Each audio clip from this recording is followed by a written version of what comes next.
Hello everyone, welcome to Science Think. आज आपके लिए है कुर्ता एंड प्लाजो सेट। यहाँ पर जो कुर्ता है आपको ये मिल जाता है ब्लैक कलर का। इसके अंदर आपको फ्रंट में जो है डिजाइन मिल जाता है। बैक से ये पूरा प्लेन है, ये पूरा का पूरा ब्लैक कलर का है। और इसके नीचे आपको प्लाजो मिल जाता है जो कि आपका येलो कलर का है। इसके बॉटम में आपको प्रिंट मिल जाता है जो कि ब्लैक कलर का ही है। सो ये जो कुर्ता है ये बहुत ज्यादा सॉफ्ट है, कंफर्टेबल है और इसके साथ में आपको कुछ इस तरीके से इसमें स्लीव्स मिल जाती हैं। तो ये कुर्ता जो है ये कॉटन का बना हुआ है। तो नीचे डिस्क्रिप्शन में आपको इसका लिंक मिल जाएगा। अगर कोई इसको खरीदना चाहता है तो वो खरीद सकते हैं और ये पेड प्रमोशन नहीं है। तो अगर आप इसको खरीदना चाहते हैं तो नीचे डिस्क्रिप्शन में लिंक पर क्लिक करके आप उसमें अपना साइज सिलेक्ट कर सकते हैं। आपको वहां पर साइज भी मिल जाएंगे और सिलेक्ट करके आप इसे परचेज कर सकते हैं। तो मैंने इसे अमेजोन से परचेज किया है। अगर किसी को चाहिए तो वो भी परचेज कर सकते हैं, अच्छा प्रोडक्ट है। इससे पिछले वीडियोस में हम काफी क्वेश्चंस को सॉल्व कर चुके हैं। सो 4.24 हमने लास्ट क्वेश्चन सॉल्व किया था। अब हम सॉल्व कर रहे हैं 4.25 यानी कि 25 से, ठीक है। सो 25वां क्वेश्चन देखते हैं। यहां पर देखिए ये इस क्वेश्चन के अंदर क्या कह रहा है। Sucrose decomposes in acidic solution into glucose and fructose according to first order rate law. So main चीज क्या है कि फर्स्ट ऑर्डर रेट लॉ है, यानी कि फर्स्ट ऑर्डर रिएक्शन। तो हम लिख सकते हैं इन फर्स्ट ऑर्डर रिएक्शन, ये उसने दिया हुआ है। इसके बाद में वो कह रहा है with T half is equal to 3 hours. T half यानी कि आपको हाफ लाइफ दी है। So T half is given 3 hours, ठीक है। इसके बाद में कह रहा है what fraction of sample of sucrose remains after 8 hours. So what fraction of sample sucrose का रिमेन होगा, यानी कि बचेगा 8 घंटे के बाद। सो टाइम कितना है 8 आवर्स। सो उसने पूछा है कितना फ्रैक्शन ऑफ सैंपल रिमेनिंग होगा, ठीक है। सो जो इनिशियल होता है, इनिशियल कॉन्सेंट्रेशन को हम क्या बोलते हैं, या तो R0 या A0, ठीक है। That is my initial concentration. तो हमारी इसने कौन सी बोली है, रिमेनिंग, ठीक है। तो या तो वो R को बोल रहा है या फिर वो A को बोल रहा है। तो यहां पर हम जो है लेट करेंगे क्योंकि उसने कुछ भी बोला नहीं है। तो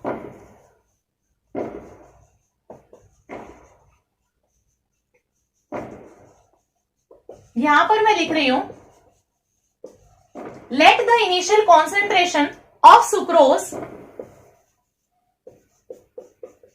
बी 1 मोलर, ठीक है। मैंने लेट करा है खुद से कि इनिशियल कॉन्सेंट्रेशन जो है उसकी क्या है 1 मोलर, ठीक है। तो अब हमारी जो रिमेनिंग कॉन्सेंट्रेशन हो जाएगी वो कितनी हो जाएगी 1 माइनस एक्स, ठीक है ना। रिमेनिंग तो ऐसे ही निकलेगी ना, 1 माइनस हो जाएगा कुछ एक्स, तो वो मेरी क्या होगी रिमेनिंग कॉन्सेंट्रेशन आफ्टर 8 आवर्स।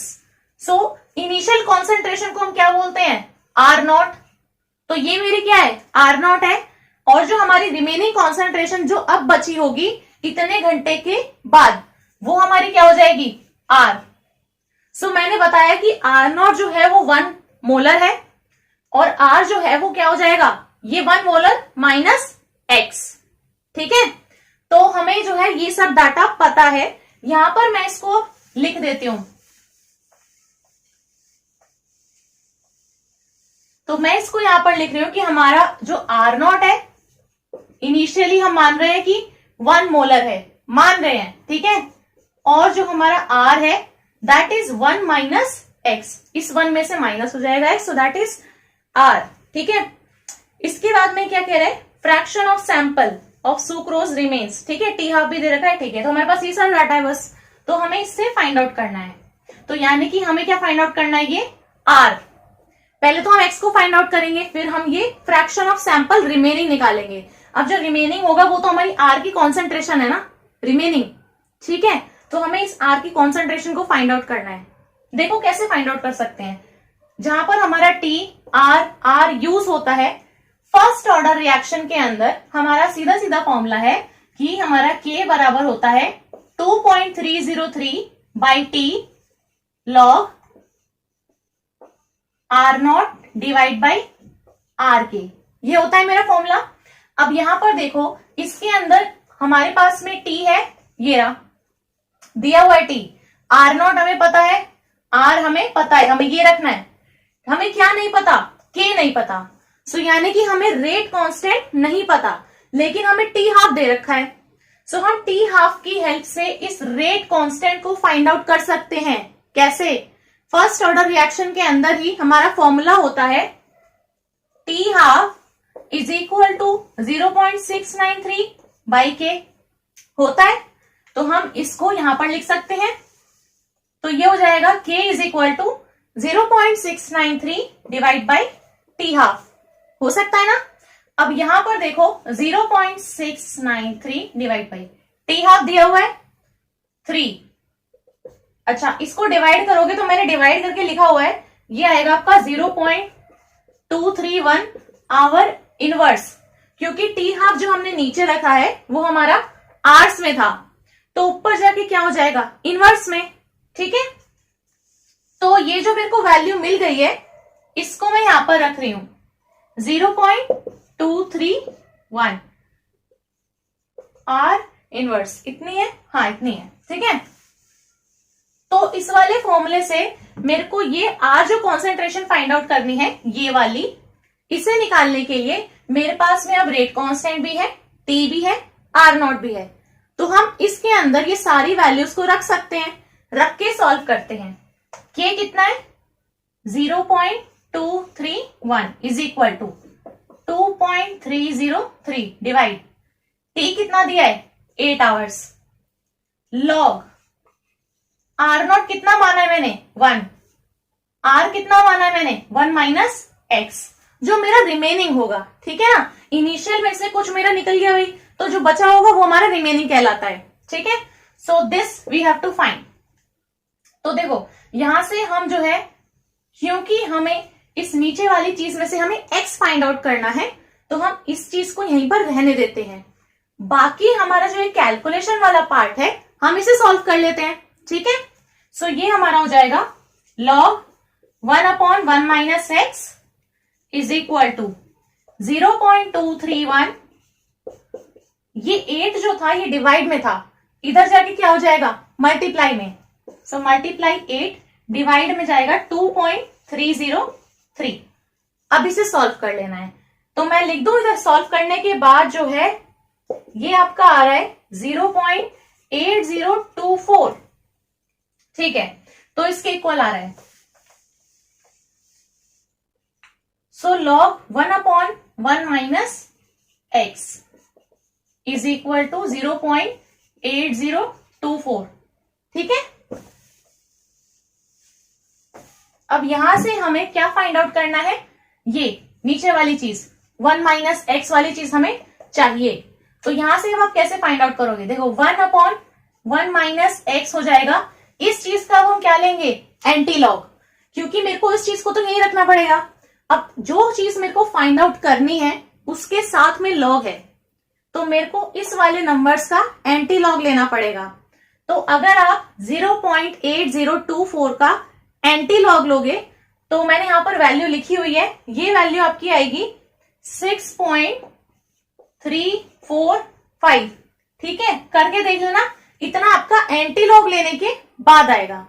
ठीक है, अब मेरे को यहां से जो है इस चीज में फाइंड करना है, तो इसको हम यहां भेज देते हैं। ठीक है, तो ये हो जाएगा 6.345 इज इक्वल टू, यहां पर क्या जाएगा 1 माइनस एक्स। ठीक है, सो 1/6.345 इसे डिवाइड करने के बाद आएगा, डिवाइड करोगे तो आएगा 0.15760। ठीक है, मैंने इसे डिवाइड करा है तो मेरा इतना आ रहा है। ठीक है ना, आप जो है इसको चाहे तो चेक भी करते चल सकते हो कि कितना आ रहा है। तो ठीक है, हमारा जो है इतना आ रहा है। ठीक है ना, अभी अब यहां से मेरे को क्या फाइंड आउट करना है, ये x। सो हम यहां से x को कैसे फाइंड आउट करेंगे, यहां पर हमारा हो जाएगा ये माइनस का x। ठीक है, ये 1 यहां पर मेरा क्या था, प्लस का था, उधर जाके क्या हो जाएगा माइनस का। तो यहां पर हमारा जो x हो जाएगा वो क्या हो जाएगा 1 माइनस 0.15760। सो x, इसको 1 में से माइनस करोगे तो आएगा आपका 0.8424। माइनस की है तो इतना आना चाहिए। ठीक है, तो x जो है वो आपका आएगा 0.84 4। इसको मैं यहां पर लिख रही हूं। देखो आपका जो x आया है वो आया है 0.8424, लेकिन हमको x नहीं फाइंड आउट करना, हमें क्या फाइंड आउट करना है कि उसकी फ्रैक्शन ऑफ, क्या बोला उसने, रिमेनिंग, है ना।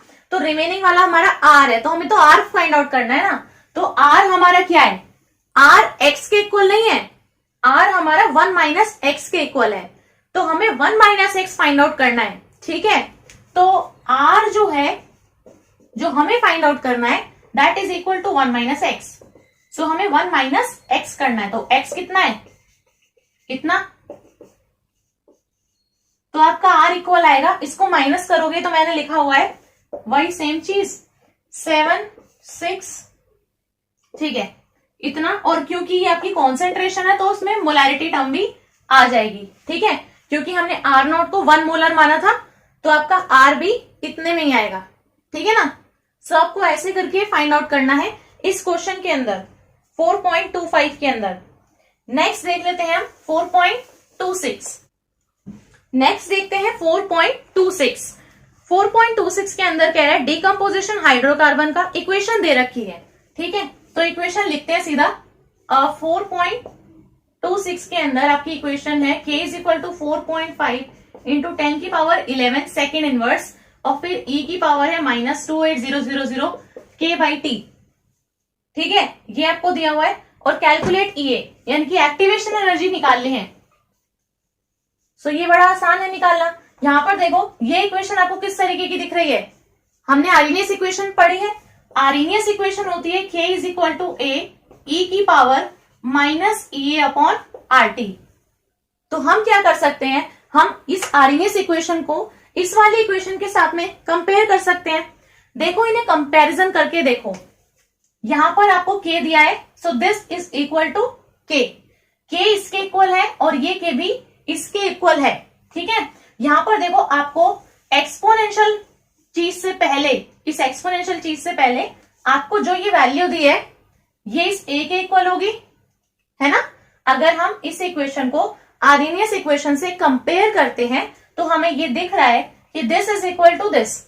ठीक है, इसी तरीके से ये वाली चीज इस चीज के इक्वल है, तो हम कह सकते हैं कि हमारी ये वाली पूरी चीज इस वाली चीज के भी इक्वल है। ठीक है, सो अगर हम इन दोनों इक्वेशंस को कंपेयर करते हैं, सो k इसके भी इक्वल है और k इसके भी इक्वल है। सो यानी कि ये वाली चीज इस चीज के इक्वल है। ठीक है, तो 4.5 इंटू 10 की पावर 11 e की पावर -28, ये चीज इस चीज के इक्वल है। ठीक है, यहां से उसने क्या फाइंड आउट करने के लिए कहा है, एक्टिवेशन एनर्जी EA। तो यहां से हमें इस A से तो कोई मतलब नहीं है, एक्टिवेशन एनर्जी हमारी कहां पर है, यहां पर E की पावर में। ठीक है, तो हम कह सकते हैं हमारी ये वाली जो E की पावर है, ये वाली जो हमारी टर्म है, ये इस वाली चीज के इक्वल है। देखो यहां पर भी T है, यहां पर भी T है, गया। यहां पर देखो अब ये हमारा किस चीज के इक्वल है, माइनस का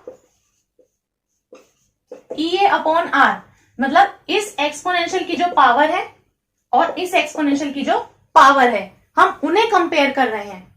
ठीक है, सो यहां पर क्या पावर है, -EA अपॉन R। ये यहां पर क्या पावर है, -28000 k, बस इतना है। ठीक है, सो हम इन्हें कंपैरिजन करेंगे। देखो माइनस से माइनस कट गया, हमें क्या फाइंड आउट करना है, एक्टिवेशन एनर्जी।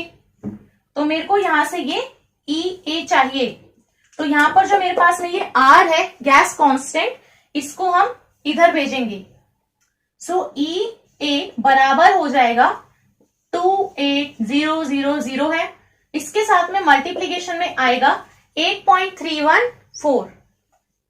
अब इन दोनों को मल्टीप्लाई करने के बाद मैंने लिखा हुआ है 23272, ये तो आपका जूल पर मोल में ही होगा। ठीक है, और अगर आप इसको किलो जूल में लिखना चाहते हो, 3 पॉइंट इधर घिसका दो तो 232.79, ये आपका हो जाएगा किलो जूल पर मोल में। ठीक है, सो आपका जो आंसर है इस क्वेश्चन का वो है 232.79 किलो जूल पर मोल। ये आपकी एक्टिवेशन एनर्जी है। नेक्स्ट है 4.27। इसके अंदर ये कह रहा है रेट कांस्टेंट। आपको एक इक्वेशन दे रखी है, सीधा हम इक्वेशन लिखते हैं। ठीक है, देखो इक्वेशन है इसके अंदर log k is equal to 14.34 minus 1.25 into 10 की पावर 4 k बाई टी। ये आपको दिया हुआ है, कैलकुलेट करना है एक्टिवेशन एनर्जी। सो EA आपको कैलकुलेट करना है फॉर दिस रिएक्शन। ठीक है, एंड एट व्हाट टेम्परेचर, इसको हम बाद में देखेंगे। ठीक है, तो हमें यहां पर सीधा एक्टिवेशन एनर्जी निकालनी है। फिर से वही चीज करनी है जैसे हमने पिछले क्वेश्चन में कंपैरिजन किया था जनरल इक्वेशन जो हमारी है उससे। यहां पर भी हम सेम टू सेम वही चीज करेंगे। देखो हमारी जो इक्वेशन होती है, इस इक्वेशन को अगर आप कंपैरिजन करोगे इस इक्वेशन से, तो इक्वेशन आपकी होती है log k is equal to log a minus EA upon 2.303 RT होती है ना ये इक्वेशन। So comparing both of these equations, इन दोनों इक्वेशंस को कंपेयर करो। log k है, ठीक है, ये वाली हमारी log a, लेकिन मेरे को फाइंड आउट क्या करना है, एक्टिवेशन एनर्जी। सो हम आते हैं इस वाली टर्म पे, एक्टिवेशन एनर्जी, और इस वाली चीज को हम कंपेयर करेंगे। ठीक है, तो ये माइनस वाली ये वाली पूरी टर्म है, this term is equal to this term. ठीक है, सो हम यहां पर लिख सकते हैं माइनस EA अपॉन 2.303 RT, क्योंकि आप कंपैरिजन करोगे तो इन दोनों को इक्वल रख के दिखा सकते हो ना। ये इक्वल हो जाएगा माइनस 1.25 इंटू 10 की पावर 4 k बाई टी लिख रहा है। ठीक है, देखो यहां पर t है, यहां पर t है, गया माइनस से माइनस गया। मेरे को यहां से फाइंड आउट करना है एक्टिवेशन एनर्जी। सो मैं यहां से निकालूंगी EA की वैल्यू। ये वाली चीज तो यहां पर पहले से ही है, 1.25 इंटू 10 की पावर 4। नीचे जो डिवाइड में 2.303 R है, इसे भी हम यहां पर मल्टीप्लाई में लिख लेते हैं। R की वैल्यू 8.314 है। तो यहां से हमारे पास में एक्टिवेशन एनर्जी आ जाएगी EA। तो ये मैंने कैलकुलेट कर रखी है 23934 इंटू 10 की पावर 4। ये है आपकी जूल पर मोल में 23934।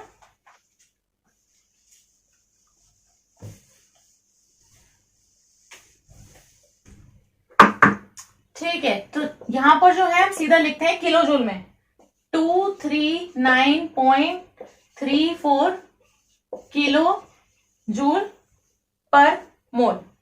ठीक है, यहां पर भी आपका पॉइंट होगा, तो यहां पर देखो, हाँ आपका आंसर जो है वो ये आएगा। एक्टिवेशन एनर्जी के लिए आपका ये आएगा 239.34, ये आपका किलो जूल में है। ठीक है, अब देखो उसने इसके आगे भी कुछ कहा है क्वेश्चन के अंदर। नेक्स्ट वो कह रहा है इसके बाद में, at what temperature will its half period be 256 minutes. तो किस टेम्परेचर पे, यानी कि वो टेम्परेचर पूछ रहा है। ठीक है, जहां पर उसका टी हाफ जो है वो 256 मिनट्स होगा। बस उसने इतनी चीज कही है। ठीक है, एक्टिवेशन एनर्जी हमने निकाल दी है। तो यहां पर जो है आप सीधा सीधा इसको यूज कर सकते हो। आपको उसने इक्वेशन दे रखी है log k is equal to 14.34 minus 1.25 into 10 की पावर 4 k बाई टी, यही दिया है। हाँ, इक्वेशन में उसने ये दिया हुआ है। अब इस इक्वेशन का यूज करके हम जो है टेम्परेचर को निकाल देते हैं। ठीक है, उसने टी हाफ भी दिया है, टी हाफ का भी यहाँ पर यूज है। ठीक है, सो यहाँ पर अगर आप इस इक्वेशन के अंदर देखोगे तो आपका यहाँ पर डिवाइड में ये टी आ रहा है। ठीक है, यहाँ पर ये वैल्यू आपको दे दी, ये वैल्यू आपको दे दी। आपको सिर्फ इक्वेशन में किस चीज की जरूरत है, देखो यहाँ पे आपको सिर्फ इस के की वैल्यू की जरूरत है। अगर आपको यहाँ पे के की वैल्यू मिल जाती है तो आप इसे पूरा सॉल्व करके यहाँ से टी की वैल्यू फाइंड आउट कर सकते हो, जो आपको फाइंड आउट करनी है टेम्परेचर। ठीक है, तो आपको यहाँ से के की वैल्यू पता होनी चाहिए। सो के इज रेट कांस्टेंट। सो हमारा रेट कांस्टेंट हम फाइंड आउट कर सकते हैं with the help of T half, जो हमें दिया हुआ है। तो हम इस टी हाफ की हेल्प से इस के को फाइंड आउट करेंगे। उस के की वैल्यू हम यहाँ पर रखेंगे, उस के की वैल्यू से ये टी की वैल्यू निकल जाएगी। ठीक है, तो आपका जो के है that is equal to 0.693 divide by T half. अब आपको दे रखा है टी हाफ कितना है ये आपको दिया है 256 मिनट्स। अब इन दोनों को डिवाइड करने के बाद मैं बताती हूँ आपका कितना आ रहा है। ये आपका आ रहा है 0.00270। ये आपका होगा मिनट इनवर्स में, ठीक है। तो यहां पर मैं लिख रही हूं k की वैल्यू है 0.00270 मिनट इनवर्स। अब सब कुछ तो आपके पास में है, सिर्फ टेम्परेचर निकालना है। आपको k भी पता है, यहाँ पे सब कुछ दिया हुआ है ऑलरेडी। तो यहां पर रखो सीधा लॉग k कितना है 0.00270, ठीक है, इतना रख देते हैं, बराबर है 14.34 माइनस 1.25 इंटू 10 की पावर 4। डिवाइड में आपके पास में इस तरीके से t है, ठीक है। तो हम इसे सॉल्व कर लेते हैं और हम इसको भी इसके साथ में सॉल्व कर लेते हैं। यहां से आपके पास में t क्या है, डिवाइड में है,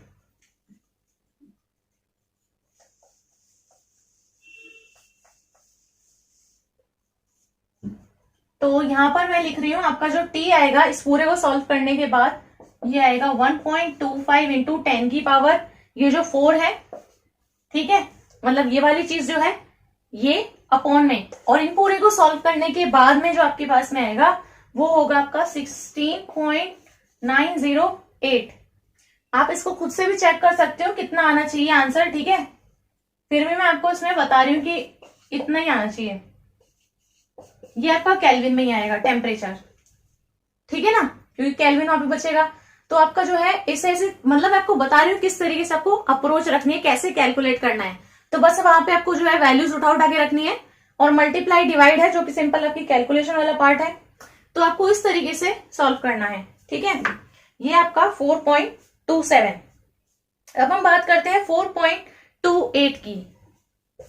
4.28 के अंदर है the decomposition of A into product, ठीक है। के की वैल्यू दी है, सीधा लिखते हैं 28 के अंदर आपको k दे रखा है, k की वैल्यू है 4.5 इंटू 10 की power 3 second inverse at 10 degree Celsius. देखो को टेम्परेचर दिया है डिग्री सेल्सियस में दिया है, तो मैंने वही लिख दिया है। एक्टिवेशन एनर्जी दे रखी है 60 किलो जूल पर मोल, ठीक है। इसके बाद में है एट व्हाट टेम्परेचर वुड के बी, इतना। तो आपसे अब नेक्स्ट टेम्परेचर पूछा है, तो यानी कि जो पहला वाला टेम्परेचर दिया है वो क्या है T1, तो यानी कि ये आपका T1 है। तो ये आपका क्या है इस तरीके से K1, क्योंकि ये रेट कांस्टेंट आपका इस टेम्परेचर पे है। So this is your K1, this is your T1। अब वो पूछ रहा है कि किस टेम्परेचर पे, तो यानी कि T2 बताना है। आपका जो K है वो हो जाएगा, यानी कि K2 बराबर हो जाएगा 1.5 इंटू 10 की पावर 4 सेकेंड इनवर्स K, ठीक है। क्वेश्चन के अंदर दिया हुआ है डाटा। अब सिंपल सा देखो, आपको देख के ही पता चल रहा होगा कौन सा फॉर्मूला यूज होगा, सीधा वही फॉर्मूला यूज होगा। जहां पर आपके पास में दो T1 T2 होते हैं, K1 K2 होते हैं, तो एक ही फॉर्मूला इसका, ठीक है। यहां पर लिख देते हैं log K2 upon K1 is equal to EA upon 2.303 R, फिर यहां पर हो जाएगा T2 minus T1 upon T2 into T1, ठीक है। यहां पर इनकी जो है वैल्यूज रख दो, क्योंकि दिया ही हुआ इसमें सब कुछ, ठीक है ना। तो ये हो जाएगा लॉग K2 कितना है 1.5 इंटू 10 की पावर 4, ये दिया हुआ। K1 कितना है 4.5 इंटू 10 की पावर 3 बराबर है EA कितना है 60। लेकिन देखो EA जो है ये मेरा किलो जूल में है, इसलिए यूनिट्स का आपको ध्यान रखना होता है, ठीक है। ये आपको किलो जूल में दिया है, लेकिन जो हमारा नीचे ये गैस कांस्टेंट है R की जो यूनिट है वो हमारी किस में होती है 8.314, लेकिन जूल्स पर मोल पर केल्विन में। So that is in joules. तो अगर आपको यहाँ पर ये किलो जूल में रखना है तो या तो वो किलो जूल में हो या तो ये जूल में हो, ठीक है ना। तो हम जो है इसी को कन्वर्ट करते हैं जूल में। जूल में कन्वर्ट करने के लिए 10 की पावर 3 से मल्टीप्लाई कर दो, ये जूल में हो गया, और 2.303 इंटू अब 8.314 रख सकते हो, क्योंकि ये भी जूल में है और ये भी जूल में है 8.314। अब है आपका ब्रैकेट के अंदर T2 माइनस T1, T2 नहीं पता तो T2 ऐसे रख देते हैं T1 कितना है? अच्छा T1 जो है हम ये केल्विन में रखेंगे, ठीक है, टेम्परेचर डिग्री सेल्सियस में नहीं रखेंगे। तो 10 डिग्री सेल्सियस दिया है, तो 10 डिग्री सेल्सियस का मतलब है 273 केल्विन रख देते हैं, अप्रोक्सीमेटली रख सकते हैं 273 केल्विन, ठीक है। कभी कोई बोले 273.15 होता है या 16 होता है, so you can write 273, that's it. So T2 minus 273, ठीक है, सही है ये बिल्कुल। उसके बाद में T2 into 273, now this is your temperature in kelvin, ठीक है ना। अब यहां से सीधा इसका कैलकुलेशन पार्ट बचता है और कुछ नहीं है, सिर्फ ये फॉर्मूला पता होना था, उठा के मैंने वैल्यू डाल दी है। अब यहाँ पे सिंपल कैलकुलेशन बचता है, देखो यहाँ पे डिवाइड मल्टीप्लाई होना है, ठीक है, यहाँ पे फिर से लॉग कैलकुलेट होना है, और यहां से आपको सिर्फ T2 निकालना है। T2 निकल जाएगा, यहां से निकाल के दिखा देते हैं एक बार, इसको हटा देते हैं, वैल्यूज हमने रख दिए हैं। देखो मैं यहां पर जो है आपके लिए लिख देती हूं, मैंने लिखा हुआ है लॉग, इस वाले को कैलकुलेट करने के बाद आपका आ रहा है 0.5228। ये लेफ्ट वाले पोर्शन को सॉल्व करने के बाद आपकी इतनी वैल्यू आ रही है, करके देख सकते हो चाहो तो। इस साइड में कितनी आ रही है, इस साइड में इस पूरे को सॉल्व करने के बाद आपकी आ रही है 3133.62, 3133.62। इसके बाद में आपके पास में ये वाली चीज बचती है, इसको हम एज इट इज लिख देते हैं।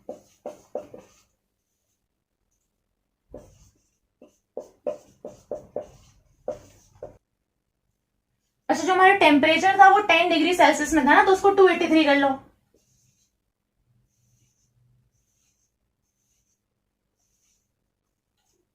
ठीक है, अब यहां से आपको फिर से यही चीज फाइंड आउट करनी है, तो आप जो है इस पूरी चीज को एक साथ में रख सकते हो, क्योंकि हमारा 10 डिग्री सेल्सियस था ना, 0 डिग्री सेल्सियस थोड़ा ना था, तो आप जो है सीधा पॉइंट वाली चीज को मतलब छोड़ के आप सीधा ये रख सकते हो 283। अब देखो यहां से जो है इसके डिवाइड में इस चीज को भेज दो, हमें तो इस चीज से मतलब है ना अभी, तो आपका जो वो वाली चीज है यानी कि T2 minus 283 upon T2 into 283, ये वाली जो चीज है, now this is equal to this divide by this, so 0.5228 divide में 3133.62, इसको डिवाइड करोगे तो आपके पास में आएगा 0.000166, अप्रोक्सीमेटली इतना ही आएगा, ठीक है। तो आपके पास में इस चीज की वैल्यू इतनी है, तो अब इसको सॉल्व कर देते हैं, तो ये हो जाएगा T2 माइनस 283। अब ये आपका इक्वल है 0.0472 T2, ठीक है। डायरेक्ट मैं आपको सॉल्व कर करके दिखा रही हूं कि क्या क्या वैल्यू आनी चाहिए हर एक स्टेप पे, ठीक है। अब देखो यहां पर है T2 माइनस 283, 0.0472 T2। अब यहां पर आपके पास में आएगी 0.95, क्योंकि ये 1 माइनस हो जाएगा तो 0.9528, T2 बराबर आएगा इस वाले के 283 के, 1 माइनस करोगे दिस वैल्यू तो इतना आएगा, ठीक है।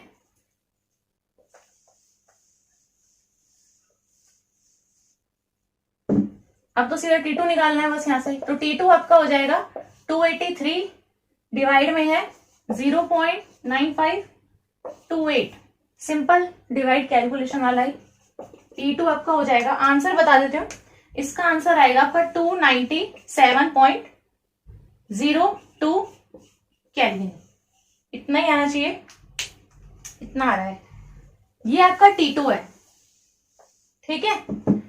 अब जो है देखो क्वेश्चन के अंदर जो उसने दिया था वो डिग्री सेल्सियस में दिया था, सो आपका जो T1 टेम्परेचर था वो 10 डिग्री सेल्सियस में था, ठीक है। आपने उसको केल्विन में चेंज करा, तो आपने खुद से किया है ना, तो आपने जो है इसको केल्विन में भी चेंज करना है, मतलब डिग्री सेल्सियस में चेंज करना है, ठीक है।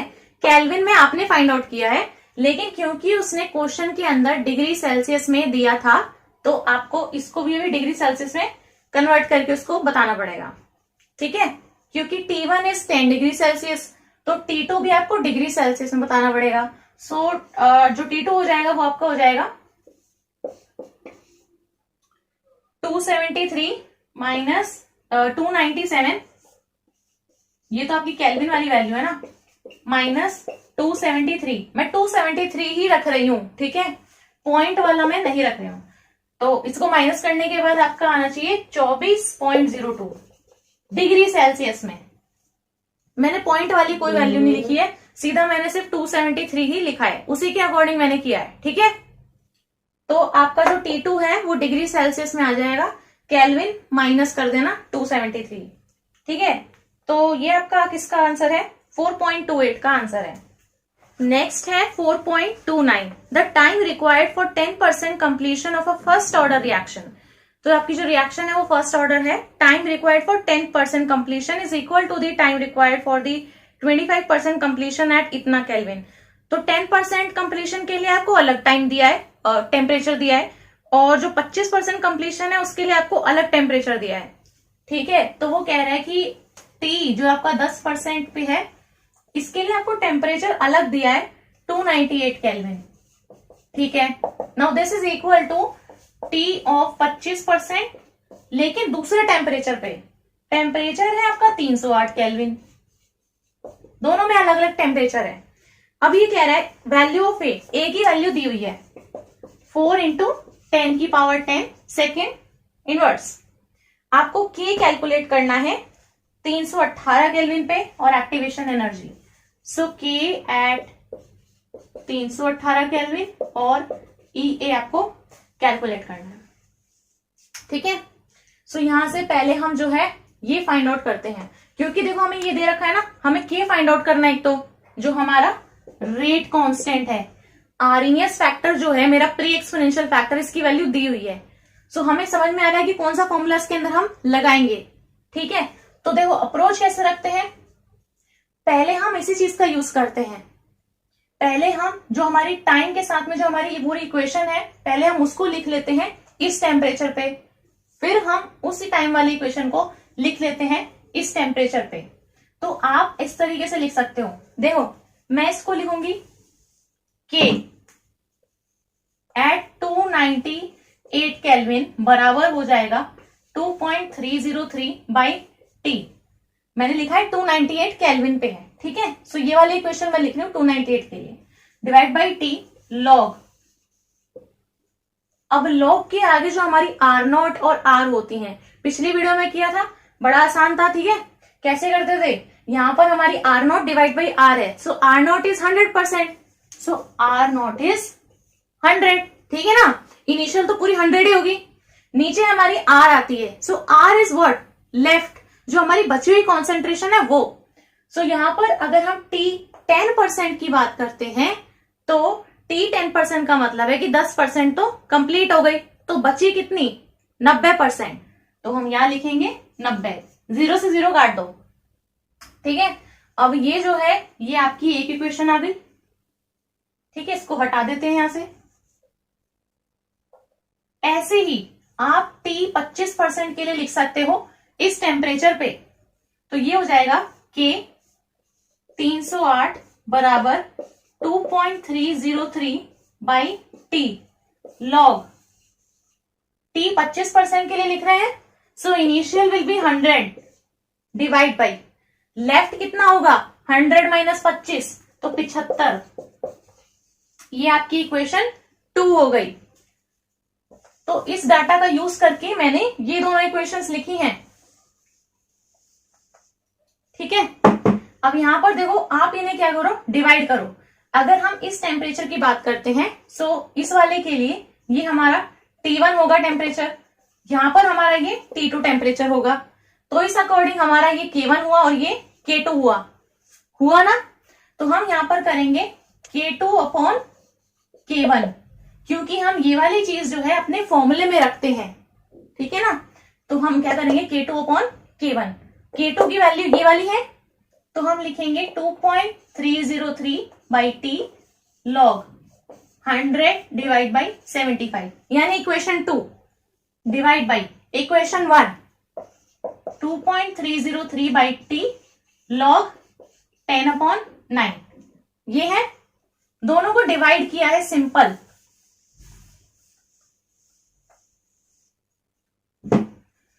ये आपके पास में आ गया है। अब मैं बताती हूँ यहाँ पे आपको पूरा इसको सॉल्व करने के बाद K2 अपॉन K1 कितना आना चाहिए। सो K2 अपॉन K1 आना चाहिए आपका 0.1249 डिवाइड 0.0458। ऊपर वाला नीचे वाले में आपकी ये वाली वैल्यूज आनी चाहिए। फिर इन दोनों को डिवाइड करने के बाद आपका आना चाहिए 2.73। ठीक है, सो मैंने आपको बता दिया है कि K2 अपॉन K1 आपका आना चाहिए 2.73। इसको हटा देते हैं।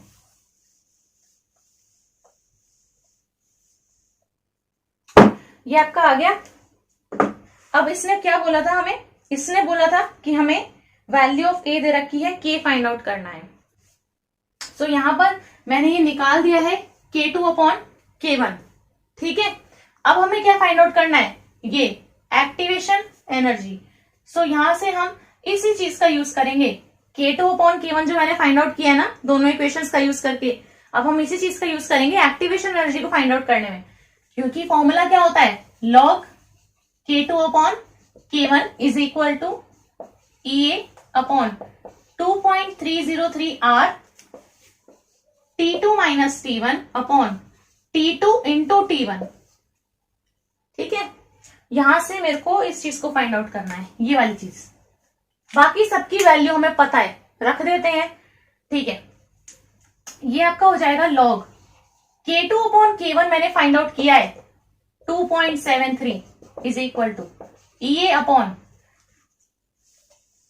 आपका आएगा 2.303 R 8.314 T2 माइनस T1।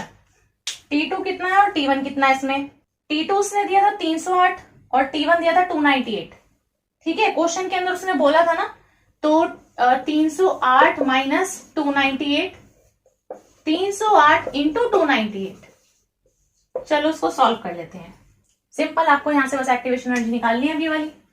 यहां पर जो है इसको सॉल्व करने के बाद मैं लिख रही हूं 0.436 आनी चाहिए लॉग इसको सॉल्व करने के बाद। ये चीज कहां जाएगी, इधर मल्टीप्लाई में, तो इधर ही लिख देती हूं मैं मल्टीप्लाई में सारी। ठीक है, ये वाली चीज भी कहां जाएगी, इधर मल्टीप्लाई में, इंटू 308 इंटू 298। अब ये जो इसके साथ में ऊपर चीज है इसको माइनस कर लो। चलो माइनस करके कितना आएगा 10। ठीक है, तो 10 मेरा कहां जाएगा, डिवाइड में। ये मैंने किसकी वैल्यू निकाली है, एक्टिवेशन एनर्जी की। यहीं से निकालोगे तो पूरी ये बन जाएगी। ठीक है, अब तो सीधा डिवाइड और मल्टीप्लाई है इसका, तो आंसर मैं इसका लिख देती हूं। आपका जो एक्टिवेशन एनर्जी है इस पूरे को सॉल्व करने के बाद आपका आना चाहिए 76623, that is in joule per मोल, 76623। ठीक है, और अगर आप इसको किलो जूल में कन्वर्ट करना चाहते हो so EA will be 76.623 kilo joule, 76.623 kilo joule per mole. ये आपका एक्टिवेशन एनर्जी निकला है अभी। ठीक है, अभी आपको रेट कांस्टेंट पूछा है 318 केल्विन पे, तो अभी दिखा देते हैं कैसे निकालना है। आपको एक्टिवेशन एनर्जी पता चल गई, तो यहां पर आपको पता है लॉग K बराबर होता है log A minus EA upon 2.303 RT के। आपको A की वैल्यू दी है ना, RMS जो इक्वेशन के अंदर है, ये क्या होती है आपकी 4 इंटू 10 की पावर 10 दी है। मैंने यहां पर ये लिखी थी A बराबर है 4 इंटू 10 की पावर 10 सेकेंड इनवर्स के, तो वो उसने आपको इसीलिए दिए कि आप उसको यहां पर रख सको। एक्टिवेशन एनर्जी मैंने अभी फाइंड आउट की है, ये वाली पता है, R पता है, T उसने बोला है डिफरेंट है, 318 केल्विन बोला है। ठीक है, सो यहां से ये निकाल सकते हैं, तो सीधा वैल्यू रखनी है, यहां पे वैल्यूज रख देते हैं। Log K is equal to log A कितना है 4 इंटू 10 की पावर 4 माइनस EA कितना है, EA मैंने कैलकुलेट किया था 76623। ठीक है, इतना ही था, divide by 2.303 into 8.314 into temperature कितना है 318, T की वैल्यू। ठीक है, अच्छा अब इसकी मैं सीधा वैल्यू बता देती हूँ कितनी कितनी आनी चाहिए सॉल्व करने के बाद। तो ये आपका आ जाना चाहिए log K is equal to इस पूरे को सॉल्व करने के बाद, ठीक है, -1.9823 ये आना चाहिए। अब यहां से आपको log k की नहीं, आपको k की वैल्यू फाइंड आउट करनी है, तो आप इस वैल्यू का एंटी लॉग ले लो, ठीक है। तो आपका k बराबर हो जाएगा 1.042 इंटू 10 की पावर -2, 1.042 इंटू 10 की power -2। So this is in second inverse, second inverse में है, यस। तो आपको इस तरीके से फाइंड आउट करना था, ठीक है। 4.29 हो गया है। नेक्स्ट देखिए 4.30, जो कि हमारा आखिरी क्वेश्चन है। The rate of a reaction quadruples, quadruples का मतलब होता है that is equal to 4 when the temperature changes from इतना तो इतना। टेम्परेचर चेंज आपको दे रखा है, तो रेट ऑफ रिएक्शन जो है वो क्वाड्रपल हो जाता है। इसका मतलब ये कह रहा है कि K2/K1 इज इक्वल टू 4। क्वाड्रपल्स बोला इसने, ठीक है। इसके बाद में कह रहा है टेम्परेचर चेंज, इसका मतलब पहला वाला जो टेम्परेचर है वो T1, सो 293 केल्विन। दूसरा वाला जो टेम्परेचर है that is T2, so that is 313 kelvin, ठीक है। इसके बाद में कह रहा है एनर्जी ऑफ एक्टिवेशन बतानी है, ठीक है। EA फाइंड आउट करना है, ठीक है। बस K2/K1 पता है, T1 T2 पता है, एक्टिवेशन एनर्जी निकालनी है।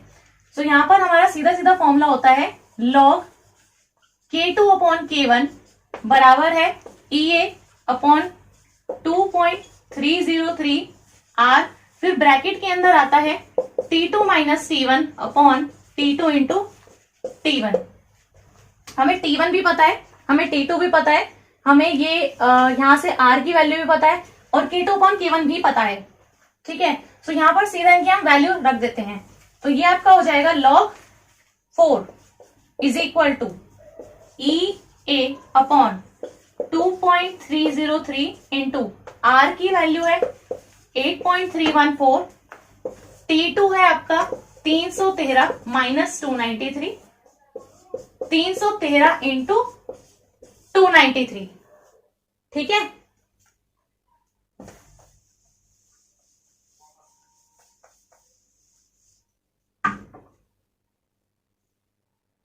अब यहां से जो है इसकी वैल्यू बता देते हैं। यहां से EA चाहिए, बाकी सबको फिर से उधर ले जाएंगे, बिल्कुल सेम जैसे अभी किया था वैसे कैलकुलेशन है। So now EA is equal to, मैं यहां पर आपको लिख के दिखा रही हूं कितनी वैल्यू आनी चाहिए। देखो log 4 को सॉल्व करने के बाद आपका आना चाहिए 0.6021। अब ये जो नीचे वाली चीज है ये ऊपर जाएंगी मल्टीप्लाई में, सो मल्टीप्लाई में जाएगा 2.303 इंटू 8.314 इंटू 313 इंटू 293 और डिवाइड में जाएगा आपका 20। 313 में से 293 जाएंगे तो 20 आएगा, ठीक है, तो 20। बस अब आपका कैलकुलेशन है, तो ये बराबर है, अब आपका आंसर जो है ये आ रहा है 52.52863। हाँ ठीक है, जूल्स में है ना, जूल पर मोल, क्योंकि हमने शायद जूल में रखी है तो हमारा ये जूल में आएगा। अगर आप इसको किलो जूल में रखना चाहते हो तो आप लिख सकते हो 52.863, यहीं पर हमारा है, ये आपकी हो गई है किलो जूल पर मोल में। तो ये हम आपकी जो वैल्यू है ये जूल पर मोल में है, जबकि ये वाली वैल्यू जो है आपकी ये किलो जूल पर मोल में है। तो सारा डाटा आपको दे रखा था, आपको सिर्फ इस इक्वेशन का यूज करना था और वैल्यूज पुट करके आपको जो सिर्फ कैलकुलेशन वाला पार्ट करना है, ठीक है। तो आपका आंसर इस तरीके से आ जाएगा। तो एनसीईआरटी के सारे जो हमारे न्यूमेरिकल्स हैं एक्सरसाइज में जो दिए हुए हैं, टेबल वालों को छोड़ के हमने कर लिए हैं। तो यही थी हमारी आज की वीडियो। मुझे उम्मीद है आपको ये वीडियो बहुत हेल्पफुल लगी होगी। अगर ये वीडियो आपको अच्छी लगी हो तो वीडियो को लाइक कर दें, अपने फ्रेंड्स के साथ में इस वीडियो को शेयर कर दें और मेरे चैनल को सब्सक्राइब करना ना भूलें। Thank you.